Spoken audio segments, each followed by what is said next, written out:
Hello and welcome back to the Rollers of R'lyeh. In our third installment of Interviews with an Inspiration, we bring you something a little different.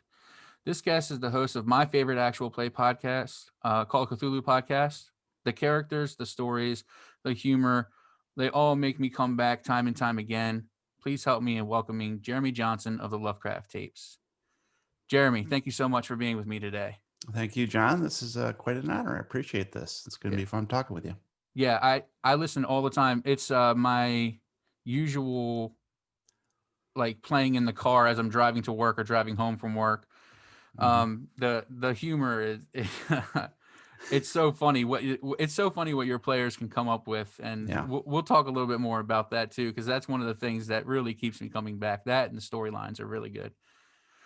So let's start off by why don't you just tell us a little bit about what the Lovecraft tapes is and how what led you into wanting to start a podcast.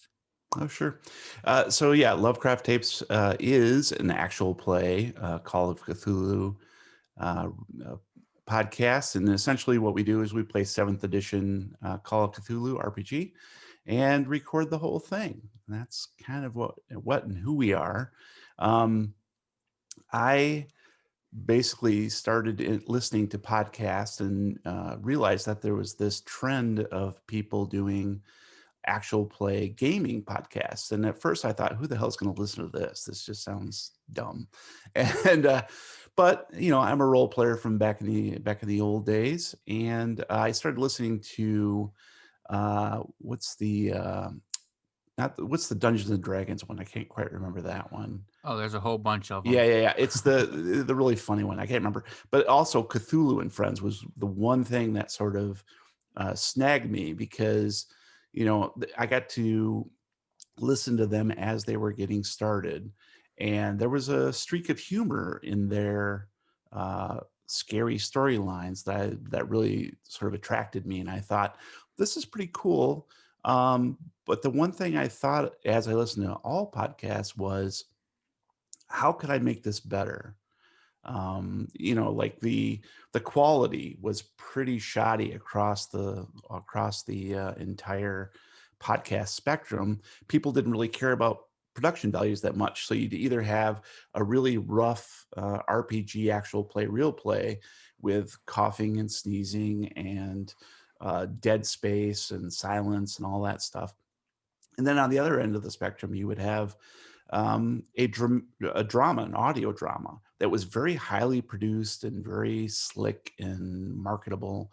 And I thought there's got to be a good mix of that. So I kind of set out to do that. Like, what could I make a podcast that sounds pretty good, is also pretty entertaining?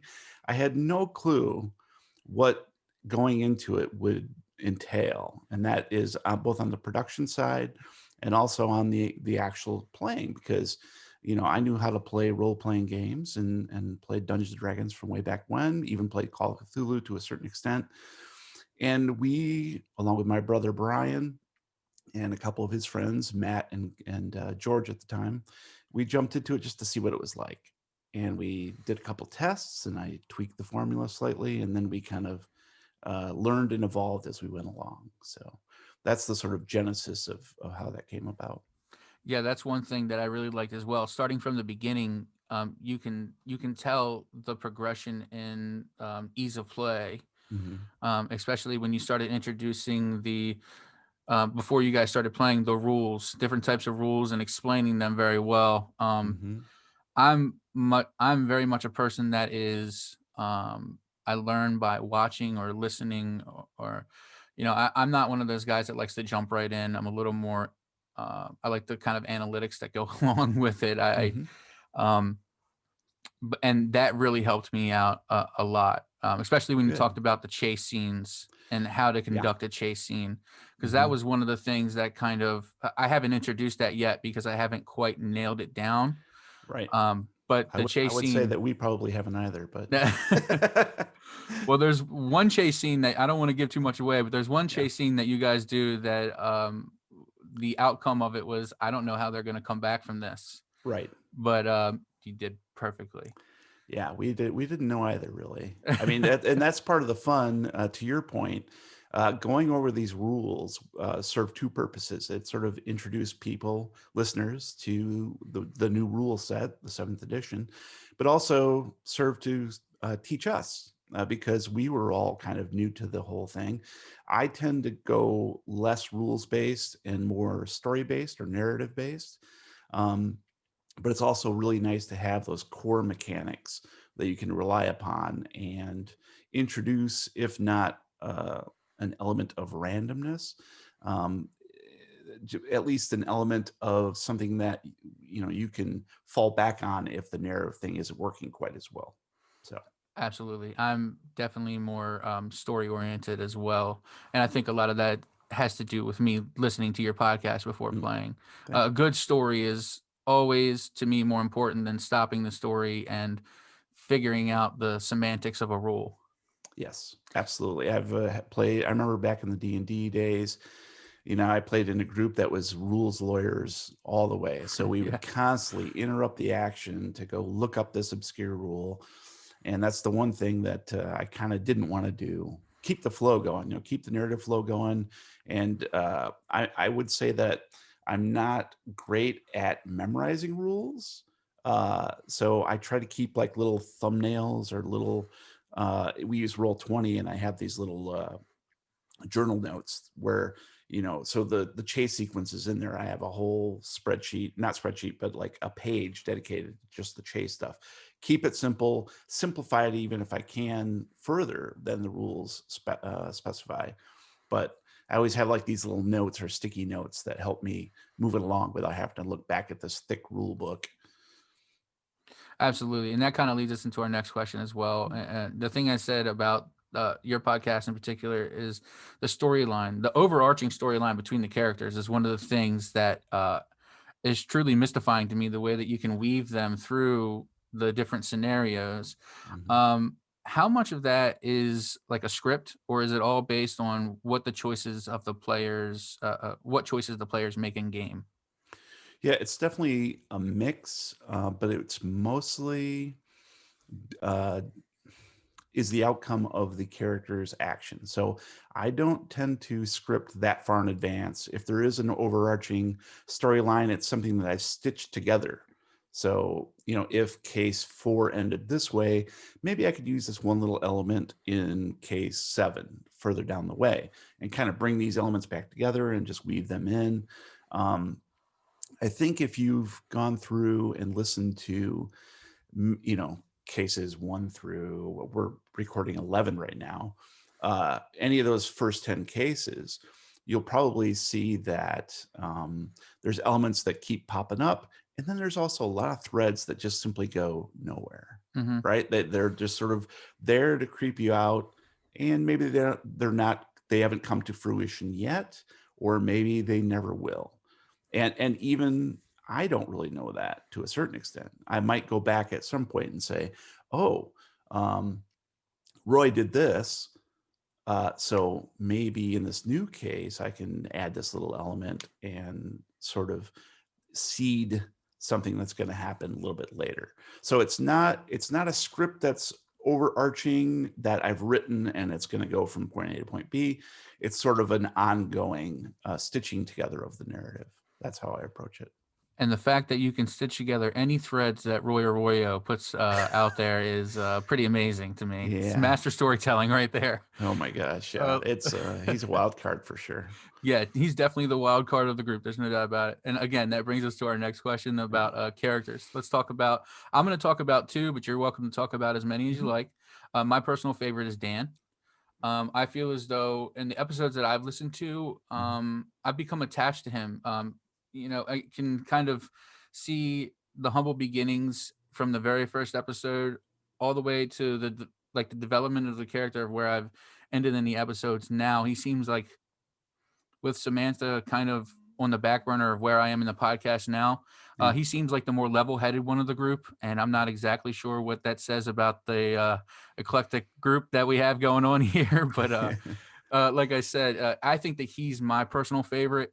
Um, he keeps the group on task, I feel. Mhm. Yeah, absolutely. I mean, Dan is I think he was set out to be sort of the core member of the group. of the investigators, and he's very level-headed, especially at the beginning cases. And it is really fun to see his character evolve uh, based on what happens to him and what happens to the people around him.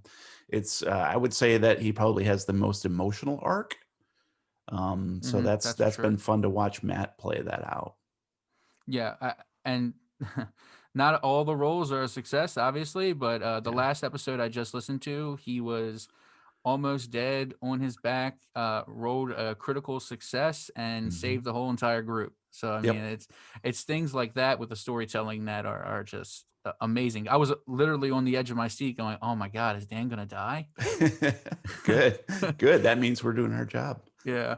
And we already talked a little bit about him, but Roy Arroyo, Yeah. Roy, I have written here, he reminds me if you put Agent Cooper from Twin Peaks with a deadpan sense of humor and Al Bundy, and you threw them all together, you would get Roy.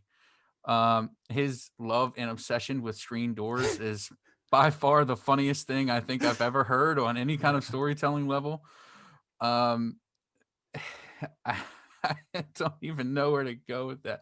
The enthusiasm that he plays it with too is so amazing. There's a whole Yeah. side story where he goes to a certain area just because there's a screen door warehouse Hmm. and the screen door in. I mean, that's amazing. Yep. I mean, a guy with 11 kids has to have some kind of hobby, right? Absolutely. And I would say Roy has so many weird hobbies. I mean, his obsession with Sports Center, Yeah. you know, and now he's sort of like getting into drugs a little bit. He likes to get high. He drinks heavily. Although I would say I'm not going to ruin anything if you haven't got into cases 10 and 11 too deep, but things take a bit of a shift, and we'll see where that takes us. But yeah, he is definitely the wild card of the group of the investigators. And at first, because Gabe joined us in, I think, case 4 is when he first shows up. Mm-hmm. Um, his play style was so different than George's that I sort of resisted slightly. So we were trying to get him fit into the investigative group and also with the other guys who, if cases 1 through 3, they weren't that crazy, right? There was a little bit. George was a little bit nutty, but not too much. And then Gabe sort of took that beyond. And at first I was kind of like, well, this is not going well because we're going to get so off track that I'm going to have to constantly put them back in the train and, steer them down the track, railroad them to the end. And I think in case 4, you kind of see a little bit of that. But then in case 5 and 6, you start to, appreciate what he's doing with the character. And that's about the time too when I started to really embrace the yes and philosophy. And so if he said there was such a thing as a screen door in, let's do that. Let's play with that. If there's a screen door factory in Worcester, then let's do that. So that I would say that Roy and Gabe have taught us all to embrace that weirdness and see where it leads us, because it could be terrible, and we have to kind of dig ourselves out of a hole if he's shooting somebody with shooting somebody's phone out of their hand Yeah. with this gun. Like, what FBI agent's going to do that? So I guess I'd credit him with taking that character to such heights that we have also been inspired to match it to a certain degree. So Yeah, and I think the perfect dichotomy between the goofiness and the seriousness is definitely caught in the episode with Roy, because there are certain parts where you can tell, like, this is a serious and important part of the story. mhm, So he might add a little bit of goofiness to it, but he is also a detective or an FBI right. agent, and he's there to collect clues and try to help the group. Hmm. Um, so you talked a little bit about George, who plays Chuck or Yeah, Charles. Um, Whatever happened to Chuck, man? I like Chuck. Did he die? Did he disappear? Does he become the straw man?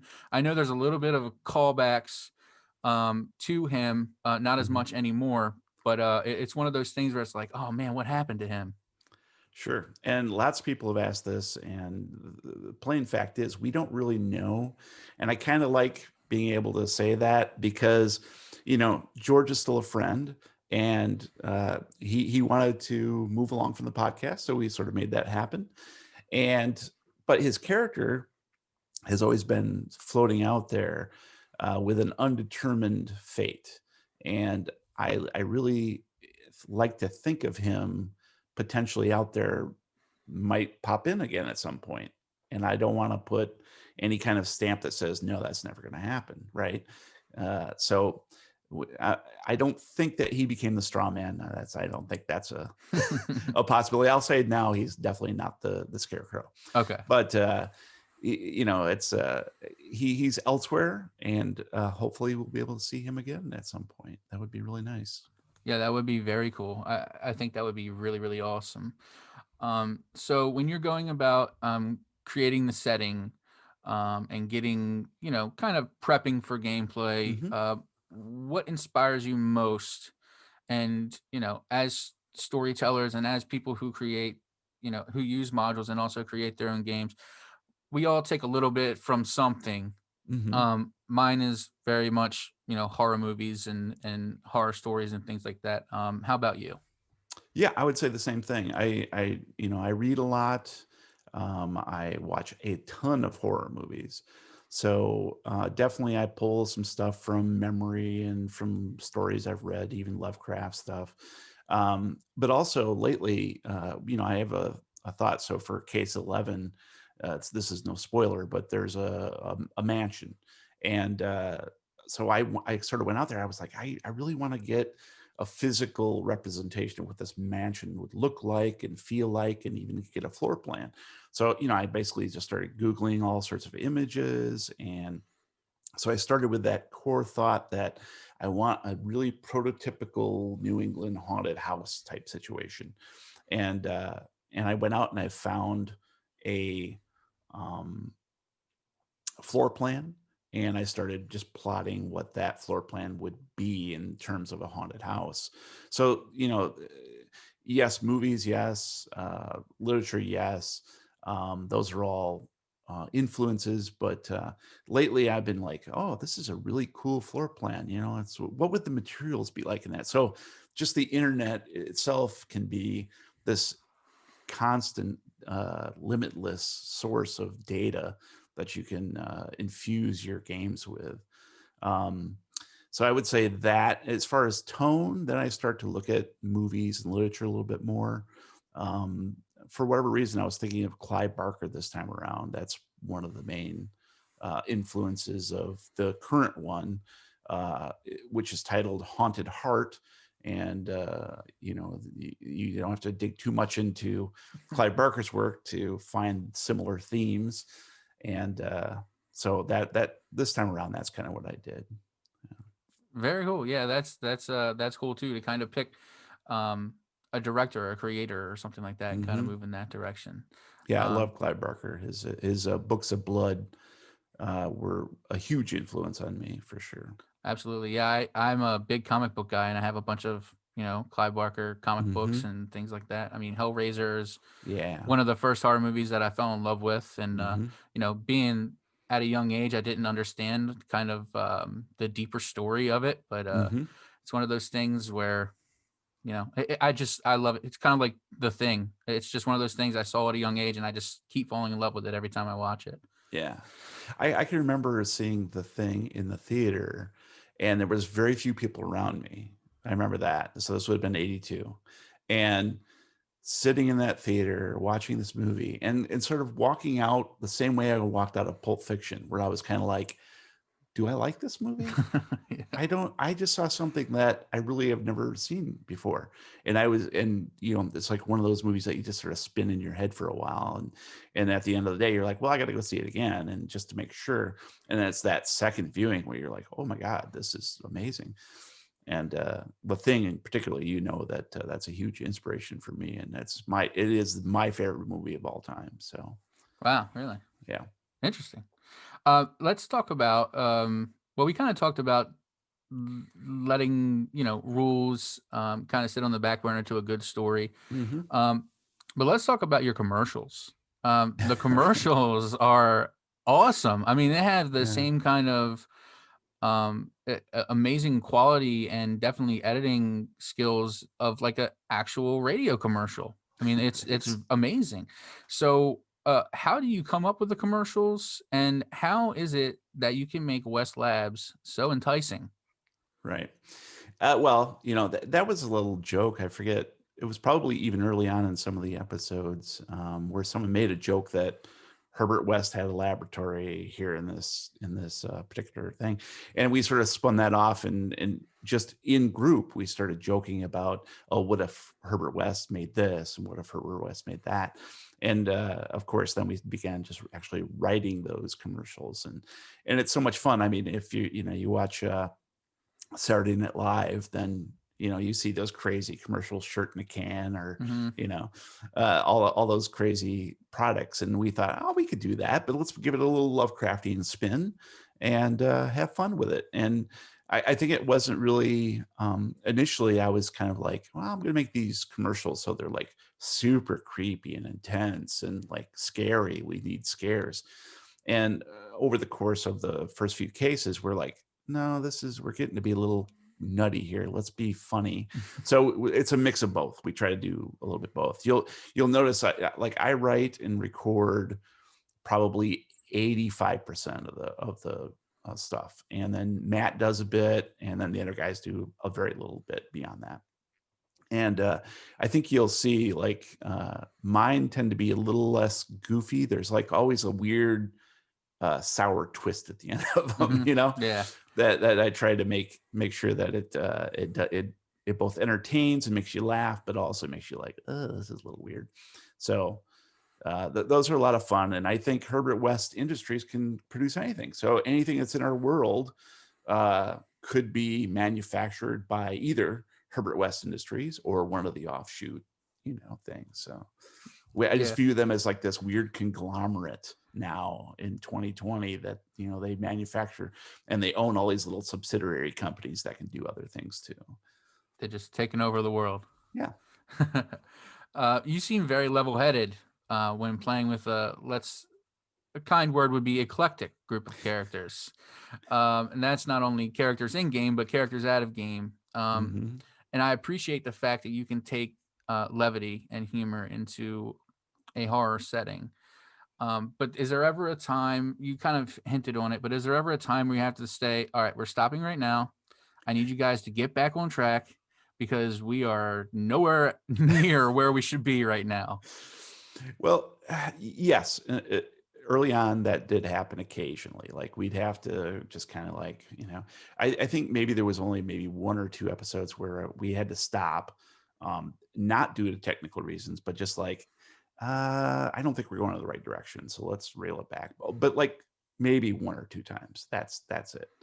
Um, Otherwise it was always like technical issues. But I again I'm the guy I'm the keeper, so I'm keeping this thing on a track. And over the course of time we play more to the point of, this is a show and a presentation. We have Patreon people who pay for this, right? And so we owe them a certain product to a certain extent that is entertaining and on point and doesn't get too far off. And I think they've come to understand that. The players have come to understand it over time, and we pull together in that direction. And I would say this current case season is the primary example, because we did not stream last case, or maybe two cases. We didn't stream live, and we had to kind of have a little group meeting and say we need to focus and make sure that we're putting out a good product that doesn't offend people, and we don't allow our emotions to get the better of us, because emotions can run high if your Hmm. character is under fire and you feel like the keeper's out to get you. Then but we're still on camera, so you got to be kind of like cognizant of that fact. Absolutely. Yeah. Yeah. So, and I've seen other actual play things where it can get pretty, bad. So you got to kind of rally the troops and make them understand that we're all in this to have fun, but also to deliver a product. So, I, uh, Absolutely. I couldn't agree more with that. If you're going to broadcast out to the regular everyday Joe Schmo, or even someone who really likes, wants to listen to your product, Hmm. if you're going to do it right. And that's Yes. totally my philosophy as well. Nice. And again, it's so funny how you keep leading me into my next question here, Yeah. because I was going to say, I'm going to commend you on your editing and production Thanks. value that you do have. And you can see it's increased since the beginning. Hmm. And you can tell the care and the love has been put into it since the beginning.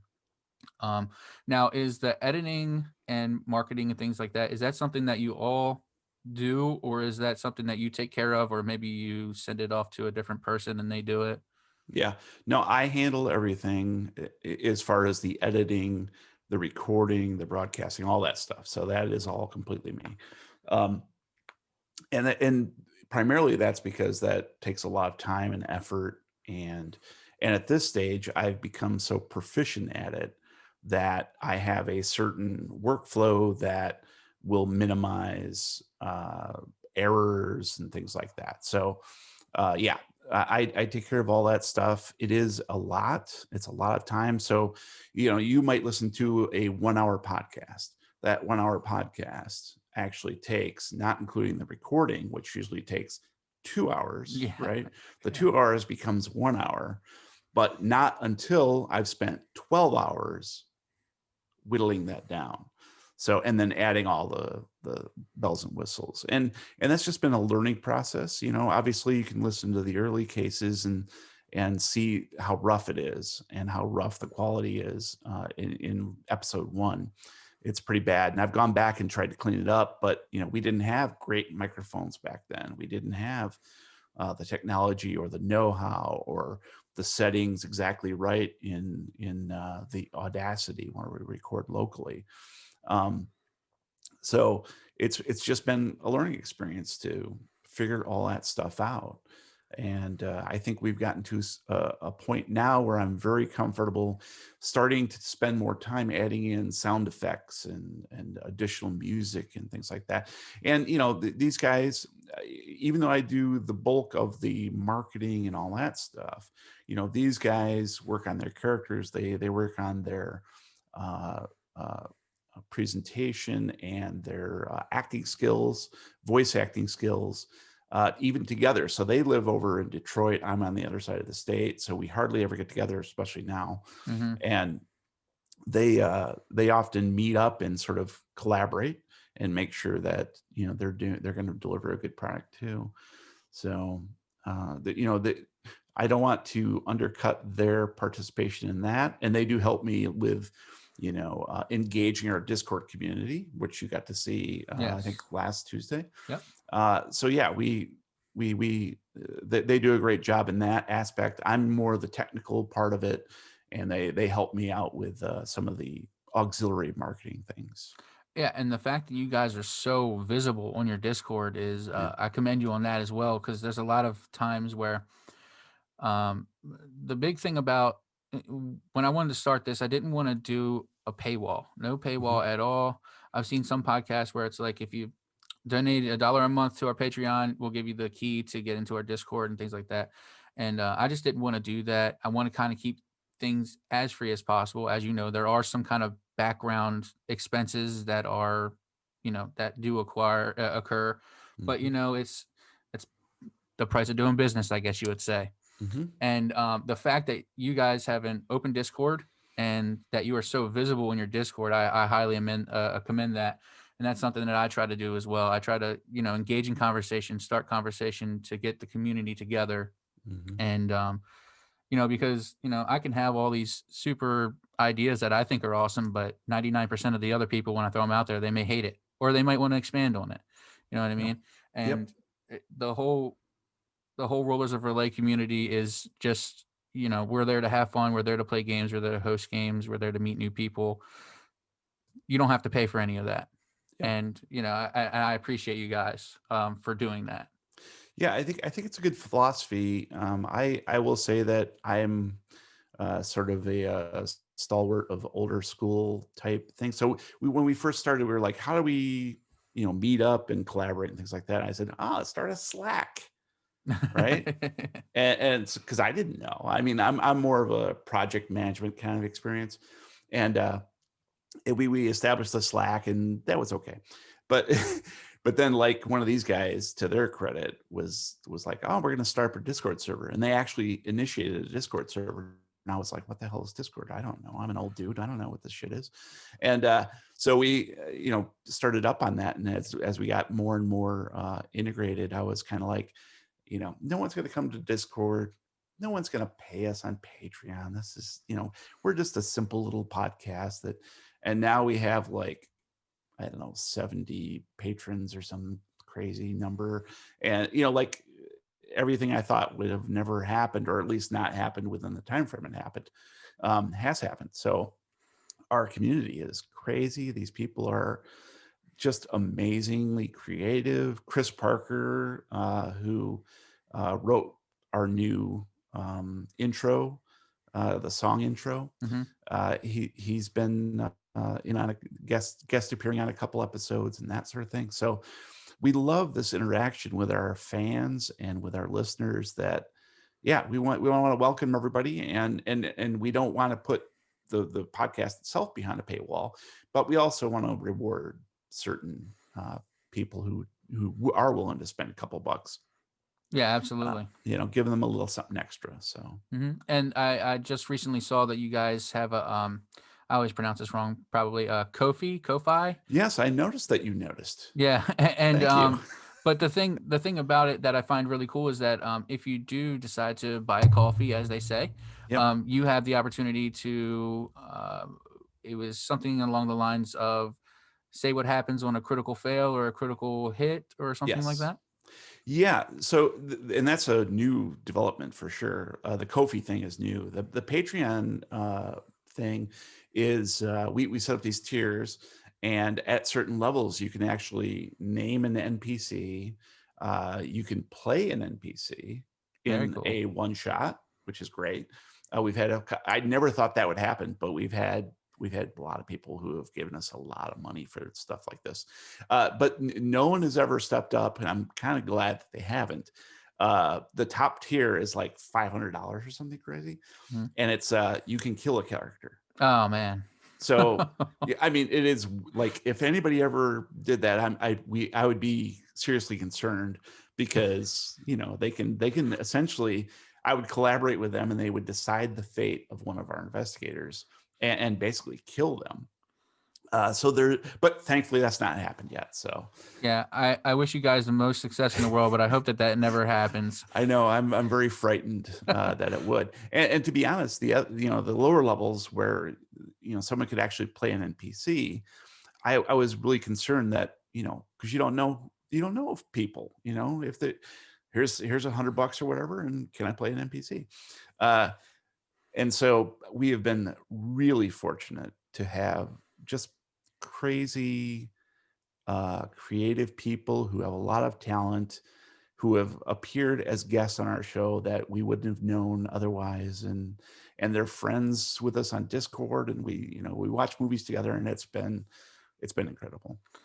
Yeah, that is a really really cool feature, and the fact that you're opening that up to the community is really cool too, because it makes it something to where it's tangible for another person. Yeah. Anyone can donate money, but to donate money and to get a little reward for it, for helping and to add to what you love so much is Hmm. it's really rewarding on two fronts, really.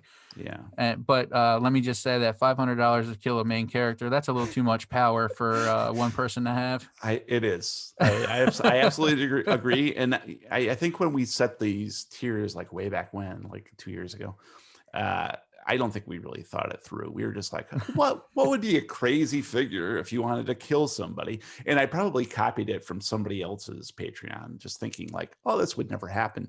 And now it's like so close to happening that I'm truly frightened.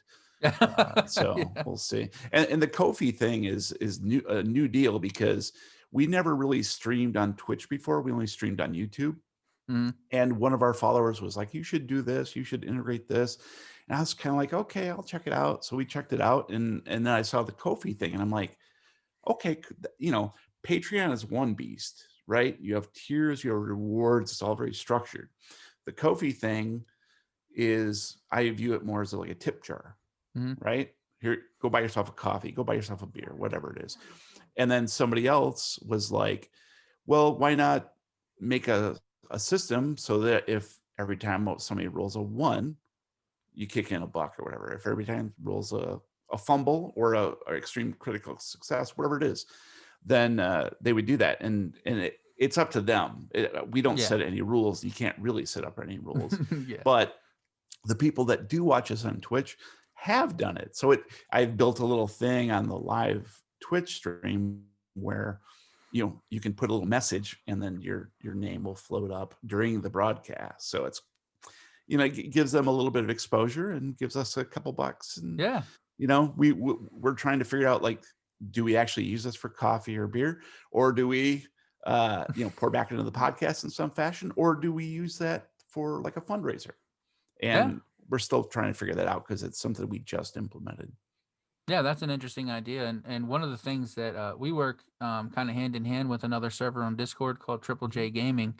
Okay. Yeah. And we are looking into doing a charity stream of just a bunch of different games for Movember, which Mhm. raises money for men's health. Right. And that is something that we're definitely looking into doing, and I hope we can do that. I'm not very familiar with Twitch or Mhm. with charities through Twitch, but YouTube is a treasure trove of information, whether it be good or bad. But Mhm. I'll start from there. Speaking of money, sort of, Yeah. hashtag sponsor us is kind of a running joke. Has that at any point turned into the possibility of hashtag keep the sponsors coming? And do you kind of actively search for sponsors at all? Yeah, to answer that question, no, I do absolutely not. I always felt really weird about doing that anyways. I don't know why. I'm just not.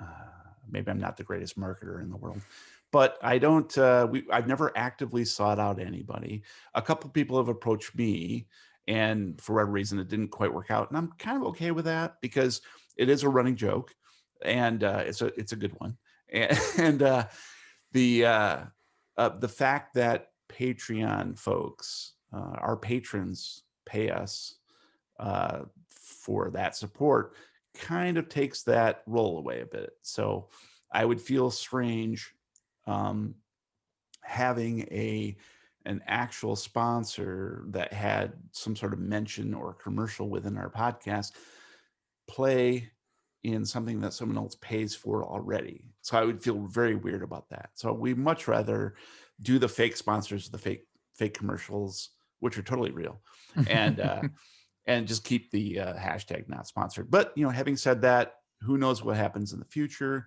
We might need to restructure at some point, but I don't see it happening right now, and it's too much fun. We're having too much fun just being ourselves.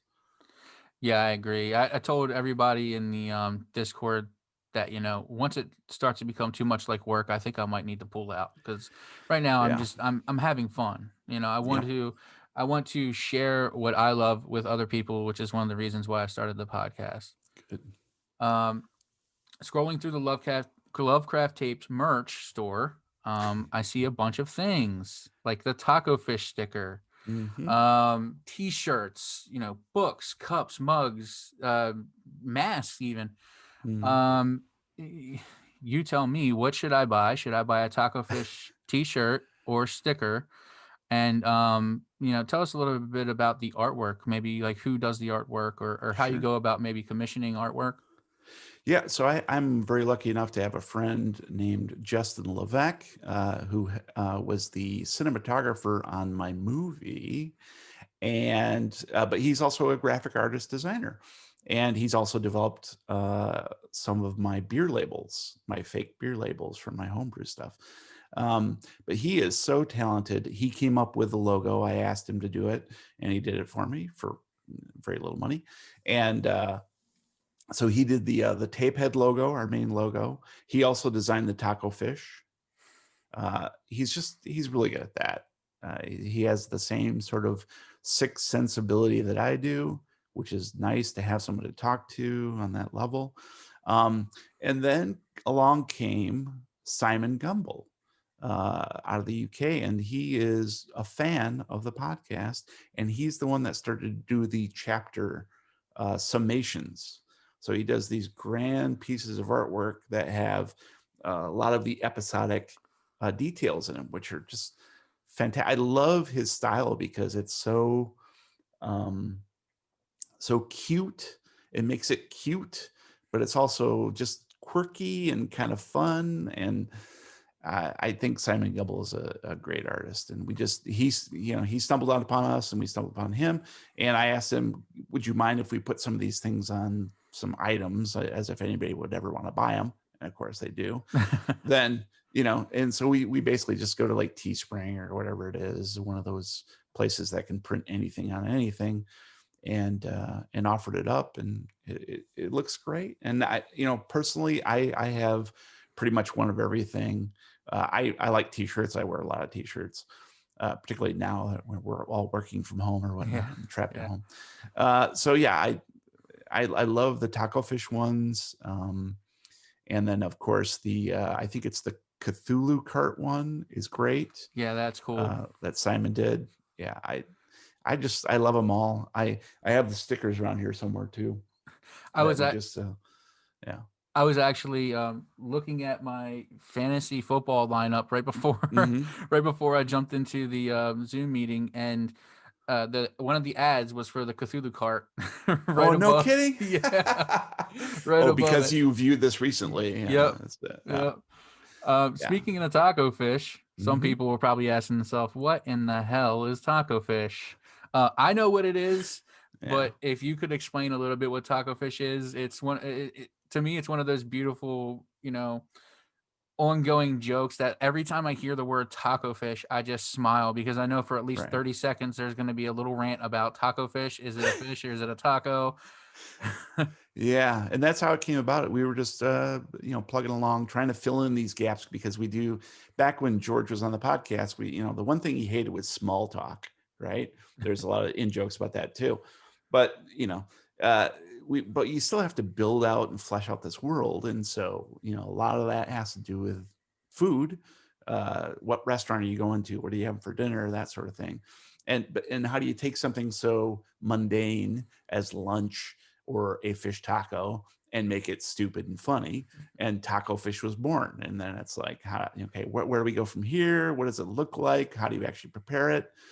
And we got to a point. We have a chef or two who frequent the Discord channel, and they wanted to do like a how-to video of actually cooking a taco fish, where you would slit open the belly and cook the guts along with some spices, and then put it back in the fish, and then eat the fish like a taco.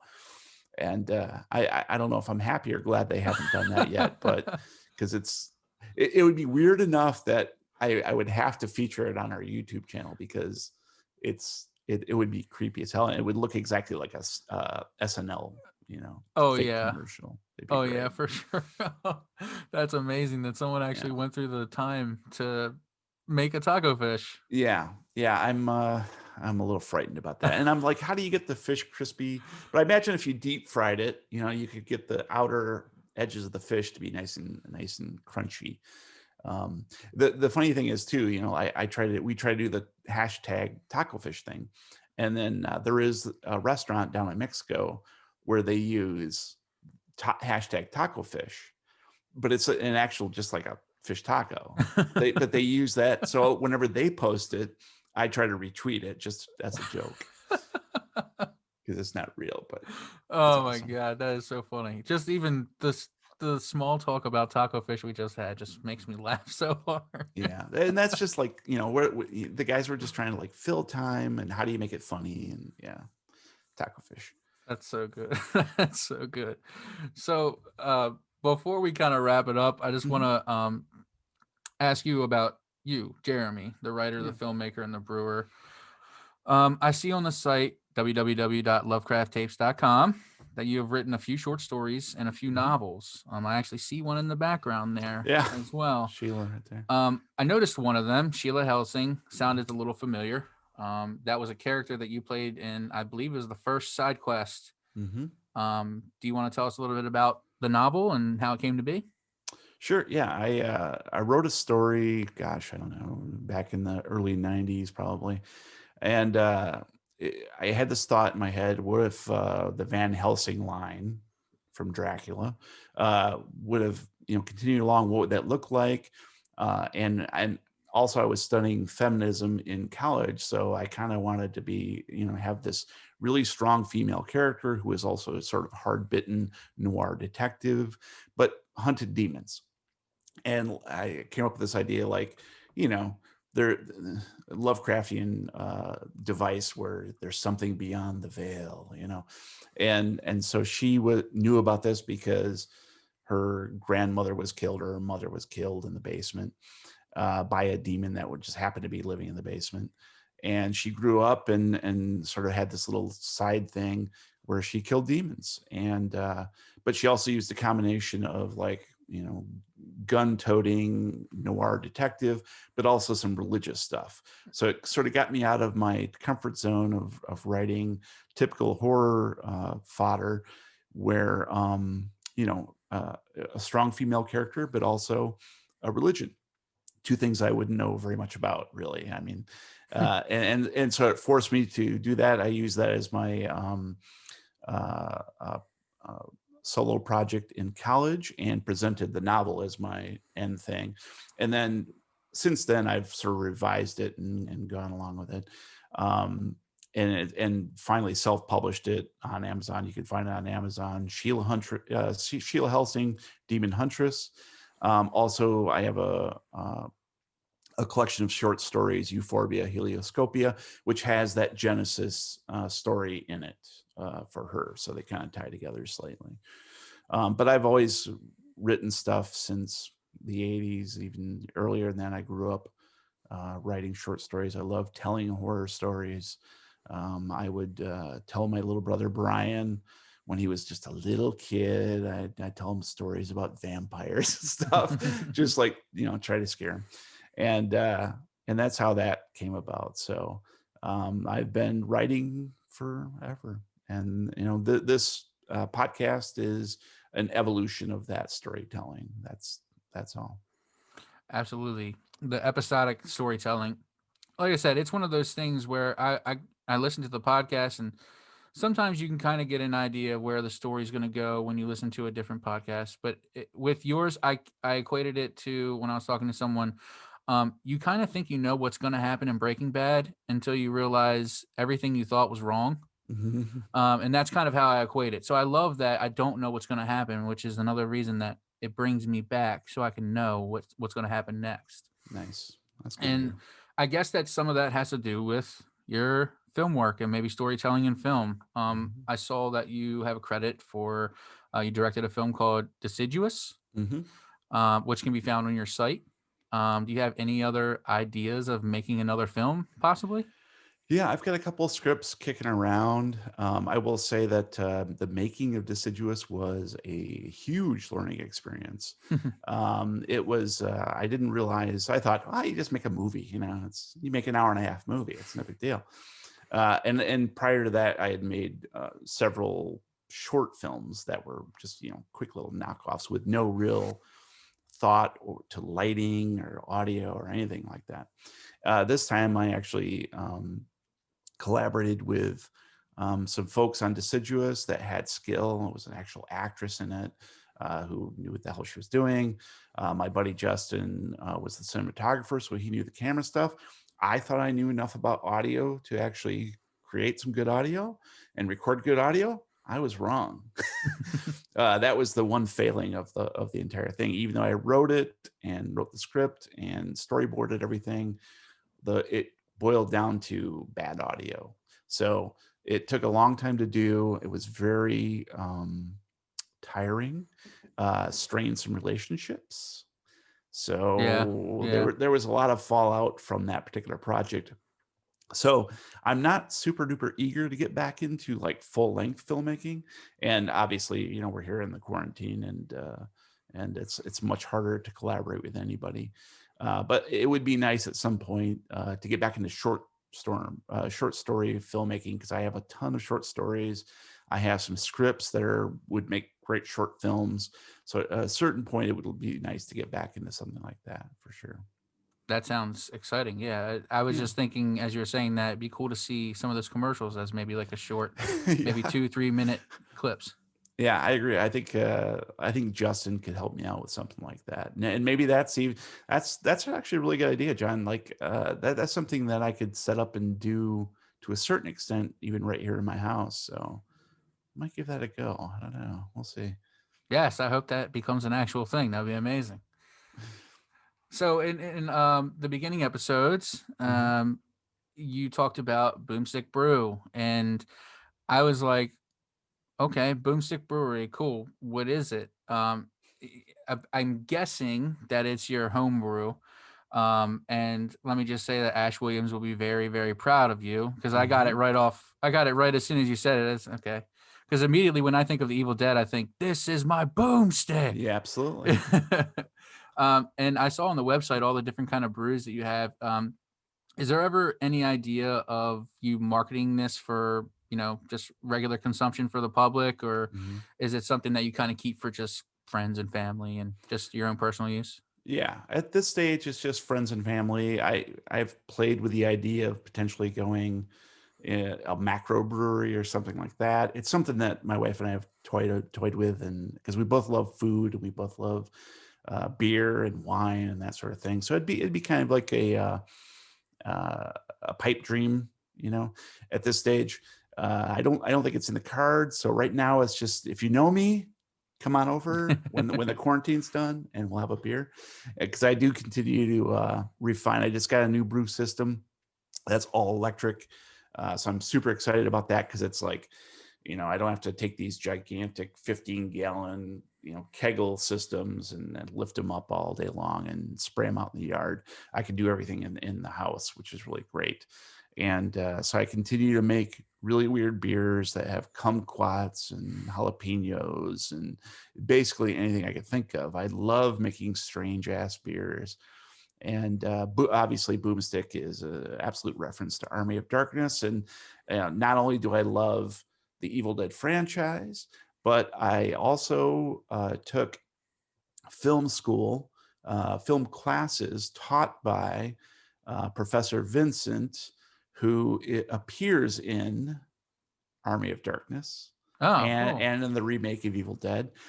He actually taught Sam Raimi Oh, very at cool. Michigan State University, and I also took classes taught by him. So he was a big influence, and that all kind of snowballs into Boomstick Brewery, and uh, it's a great theme to hang your hat upon, particularly with beer. So Very interesting. Yeah, that's yeah. cool. Well, is there anything else that you'd like to plug or promote or anything? The floor is definitely yours. Yeah, well, just again, thanks for having me, John. I really look forward to hearing more of your podcast.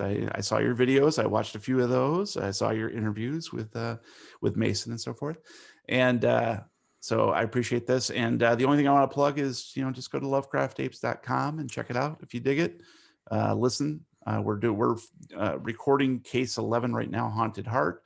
Actually, I believe we're recording tape 6 tomorrow, probably. And we have the Halloween episode coming up in a couple days. There's also going to be a couple more interesting little one-offs that are coming out this week. And then we'll be recording the Christmas episode soon. So you have all that to look forward to. And if you want to support us, go to patreon.com/lovecrafttapes, and we'll be there as well. So either way.